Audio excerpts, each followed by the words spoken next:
Monsoon rainy season ಒಳ್ಳೆ ಟ್ರಿಪ್ಪಿಗೆ plan ಮಾಡೋಣ ಅಂತ ಇರೋರಿಗೆಲ್ಲ ಒಂದು ಶೌಕಿಂಗ್ ನ್ಯೂಸ್ ಅಂತಲೇ ಹೇಳ್ಬೋದು.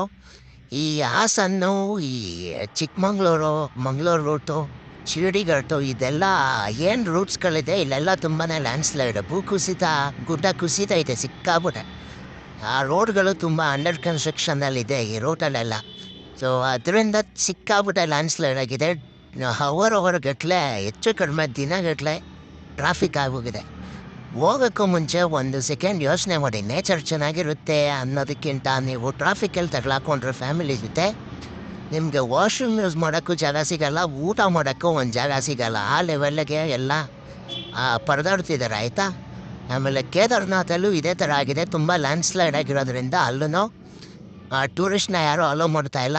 ಯಾವ ಪ್ಲೇಸಸ್ಸಲ್ಲೂ ಟೂರಿಸ್ಟ್ನ ಅಲೋ ಮಾಡ್ತಾ ಇಲ್ಲ, ಸಿಕ್ಕಾಪಟ್ಟೆ ರೈನಿಂದ, ಲ್ಯಾಂಡ್ಸ್ಲೈಡಿಂದ. ಸೊ ಟ್ರಿಪ್ಪಿಗೆ ಪ್ಲ್ಯಾನ್ ಮಾಡೋಕ್ಕೂ ಮುಂಚೆ ಯೋಚನೆ ಮಾಡಿ ಹೋಗ್ಬೇಕಾ ಅಂತ. ನಿಮ್ಮ ನಿಯರ್ ಬೈ ಪ್ಲೇಸಸ್ ಏನಿದೆ, ಗೊತ್ತಿರೋ ಜಾಗಗಳು, ಕರೆಕ್ಟಾಗಿ ಗೊತ್ತಿರೋ ಲೋಕಲ್ ಜಾಗಗಳನ್ನ ಮಾತ್ರ ಪ್ಲ್ಯಾನ್ ಮಾಡ್ಕೊಂಡು ವಿಸಿಟ್ ಮಾಡಿ. ಬೇರೆ ಜಾಗನ ಹೋಗೋದು ಅವಾಯ್ಡ್ ಮಾಡಿ. ಅಷ್ಟು ದೂರ ಹೋಗಿ ಫ್ಯಾಮಿಲಿ ಜೊತೆ ಎಲ್ಲ ಸಿಗಾಕೊಂಡು ರಿಸ್ಕ್ ಅನ್ಭವಿಸ್ಬಿಡಿ ಮಳೆನಲ್ಲಿ. ಸೊ ದಯವಿಟ್ಟು ಈ ಟ್ರಿಪ್ ಪ್ಲ್ಯಾನ್ ಇದೆ 1 ವೀಕ್ ಮುಂದಕ್ಕೆ ಪೋಸ್ಟ್ಪೋನ್ ಮಾಡಿ, ಮಳೆ ಕಡಿಮೆ ಆದಮೇಲೆ ಪ್ಲ್ಯಾನ್ ಮಾಡ್ಕೊಳ್ಳಿ.